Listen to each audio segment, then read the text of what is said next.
Hey y'all. Y'all good? I hope so. Y'all, let's get into episode 6 of Divorce Sistas. And the episode is titled Heavier Than Words, okay?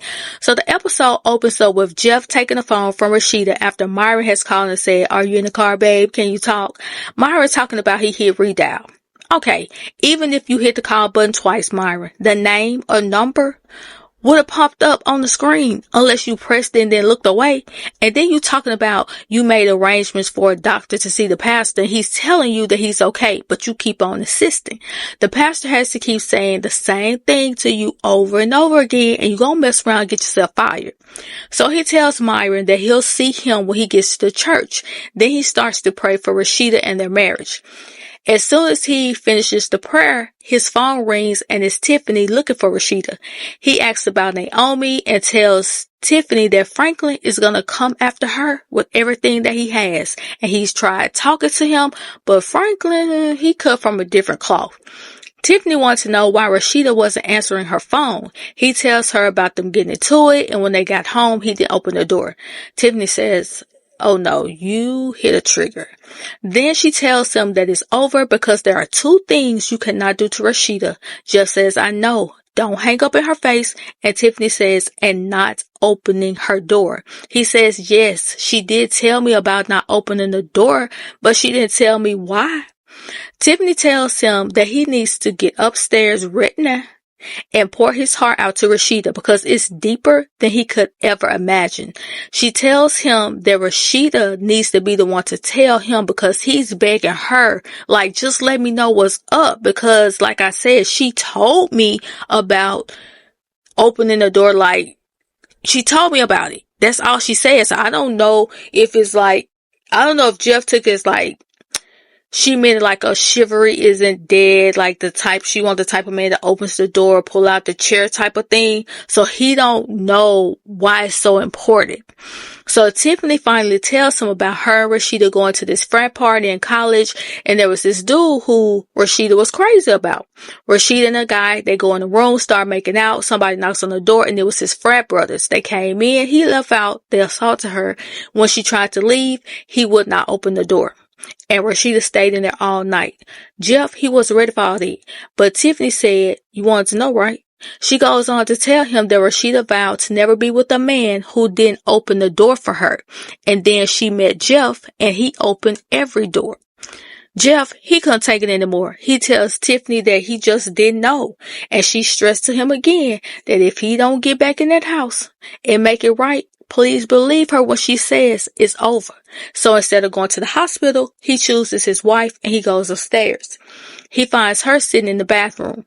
He says he was wrong for not opening the door. He admits that he's been messing up lately. He says that he really wants that building and he just doesn't know how much longer he'll be able to do those 3 services. And he feels bad because to him, she's pulling the weight that he should be pulling. And that makes him feel less of a man. And on top of that, he feels really insecure around her because people automatically adore Rashida.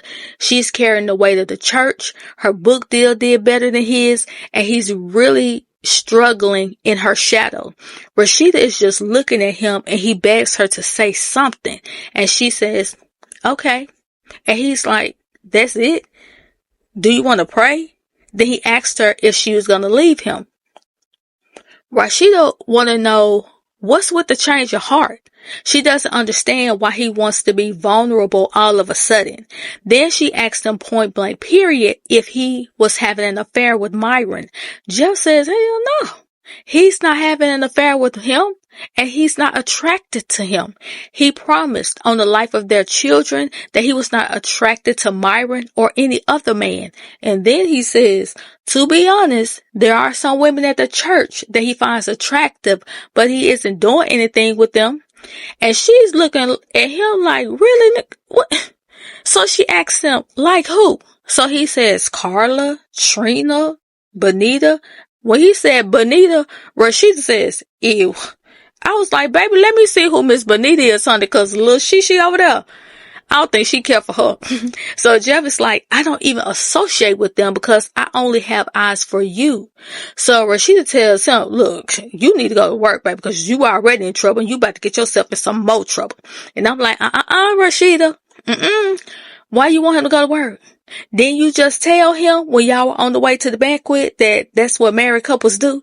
They talk through things. They communicate. Well, you wanted him to communicate. You wanted him to care about you in the way you feel like he cares about everybody else and everything else. But now, since he brought Carla, Trina, and Bonita into the conversation, you ready for him to leave.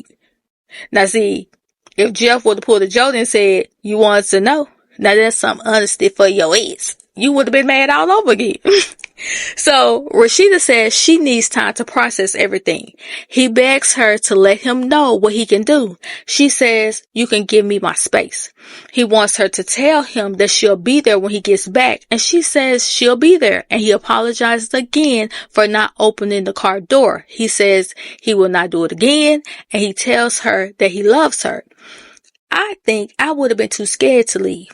Or before I left, I would have made it very clear that I was only leaving because she said she needed her space and time to process everything.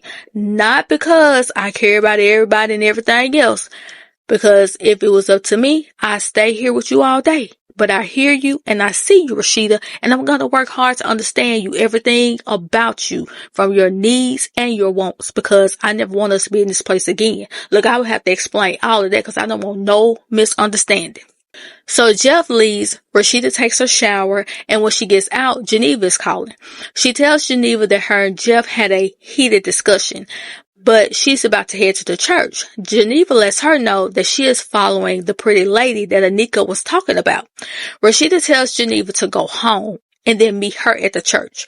Rashida says, this is about Javon, and it's about to be a whole mess. No, the whole mess is you, Rashida, Geneva, and Javon playing in Tiffany's face. Especially you two, y'all are supposed to be her friends. But instead of telling her the truth, y'all are just letting her walk around gushing over this man, who, as Geneva says, is not that into her anyway, and is using Tiffany to make her jealous. Rashida says it didn't look like he wasn't into her at that banquet last night. Geneva gets in her feelings and says that he's just doing that to make her jealous. And Rashida was like, well, you shouldn't be jealous because you have a whole husband. Rashida tells her again to go home, get dressed, and come to see her. Geneva says she will. She just wants to see where the lady is going. And Rashida is trying to get Geneva to see that she's proving her point, that she is just trying to find something on William just so she could feel better when it comes to this Javon mess.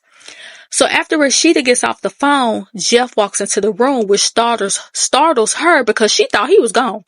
He said he wants them to start riding together again. He tells her that she was the most beautiful woman in the banquet last night. And since he hasn't been talking like that, she immediately thinks that he did something wrong. He tells her that he made a really big mistake and he's trying to make up for it.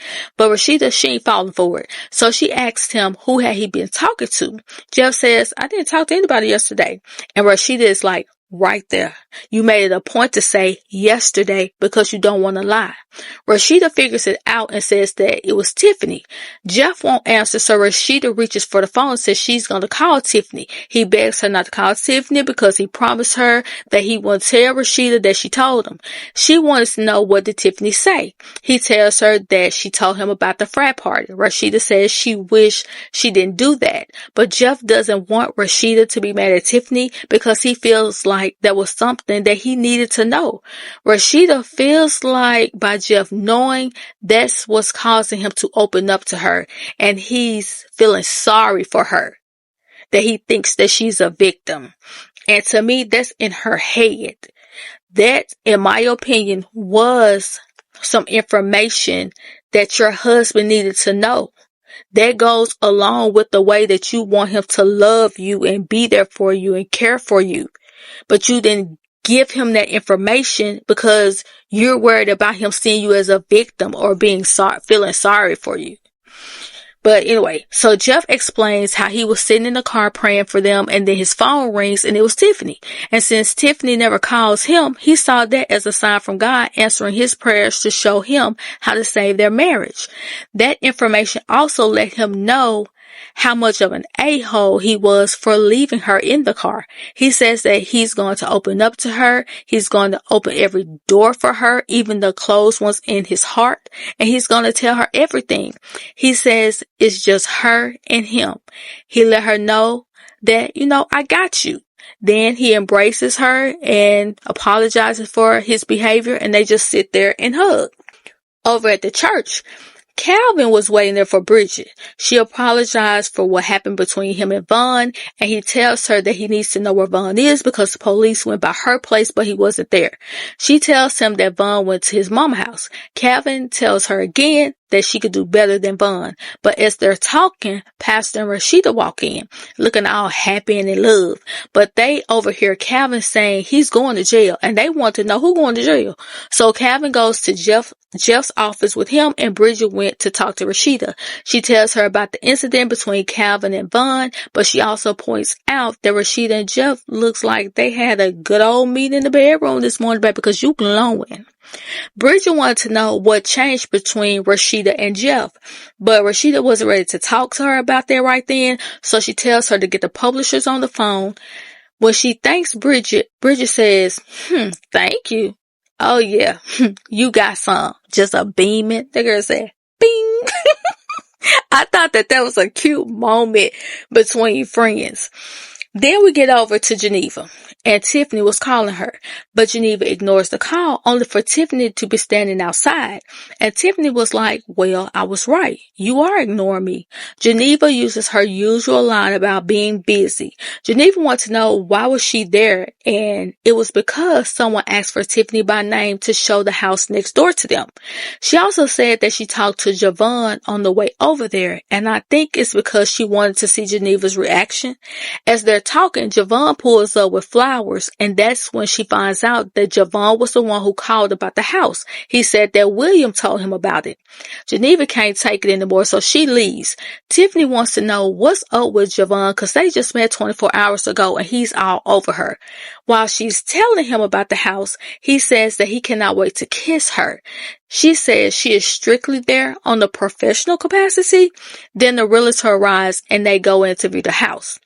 Like, I hate how they are using Tiffany, and I can't stand the fact that Tiffany isn't putting two and two together.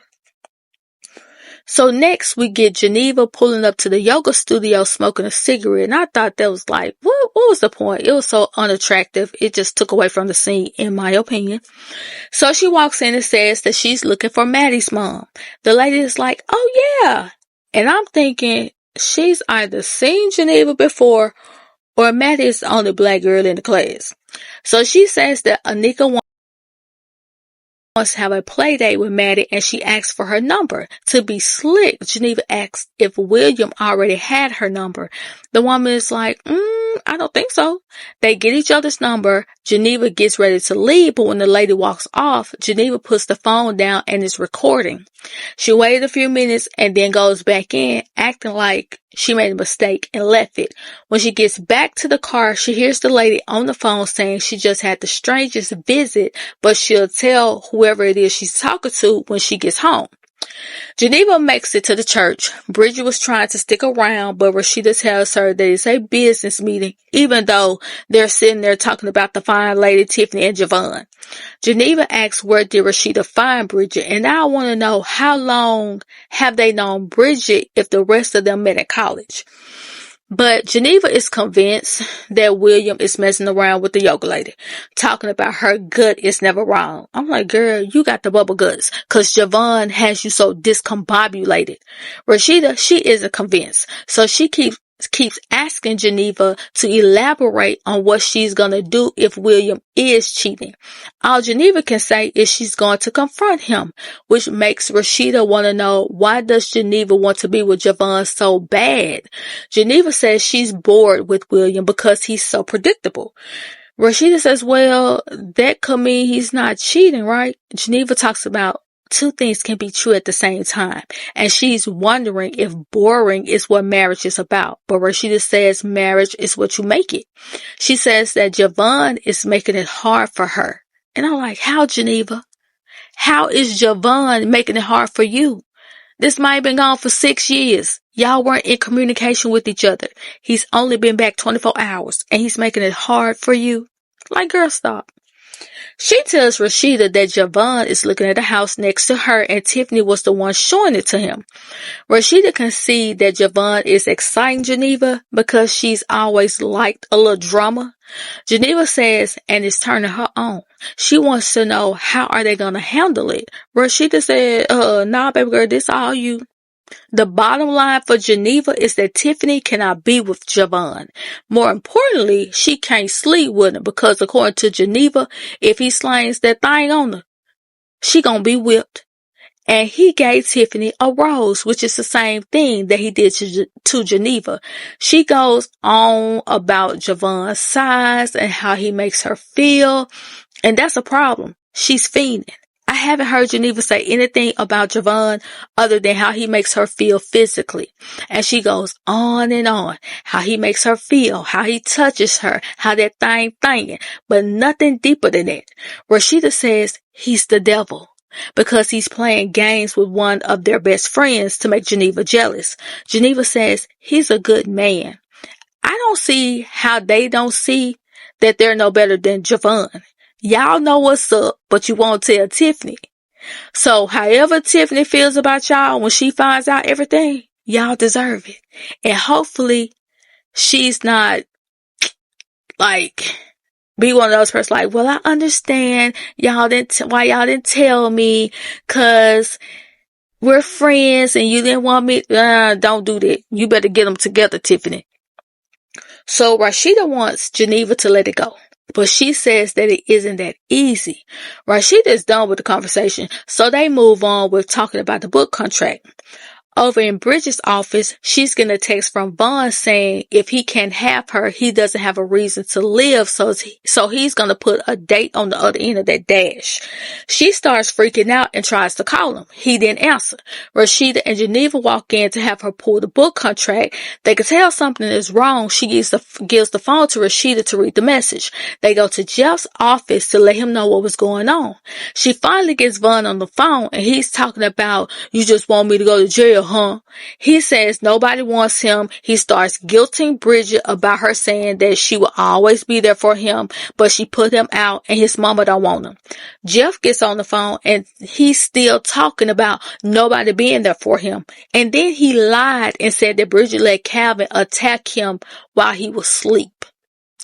Jeff tries to share his story with Vaughn, but all Vaughn can see is what Jeff has now. He says that he doesn't have anywhere to go. He's not going to a shelter, but Jeff says they have places he can go. But Vaughn, he won't accept it. He tells Jeff to put Bridget back on the phone. He says that he really loved her. He says, bye Bridget, and then you hear a pop. Bridget drops the phone and everybody's looking like, oh my goodness. Now, I'm going to be honest. I felt nothing during the Vaughn scene. I just didn't. I don't like when people never take accountability and try to guilt trip their way into getting what they want. I feel like it was selfish of him to put all of that on Bridget just because she put him out and he didn't want to go to jail. And what did he do anyway for him to keep saying that he wasn't going to jail? Because he's making it seem like he's hiding from the police or something. But one thing I can say is that Jennifer Sears, baby, she acted her butt out on that part. When she dropped that phone and pulled back and was like, I was like, baby, you better act. You better do that, Jennifer. But that was the end of episode 6. Y'all get down in the comments. Let me know if you're watching the show, if you're enjoying the show. What do you think about the Tiffany Geneva Javon situation? And what did you think about the Bridget and Vaughn situation? Get down in the comments. Let's talk about it. Thank y'all for being here. Thank y'all for watching these reviews. I really appreciate it. And I'll talk to y'all later.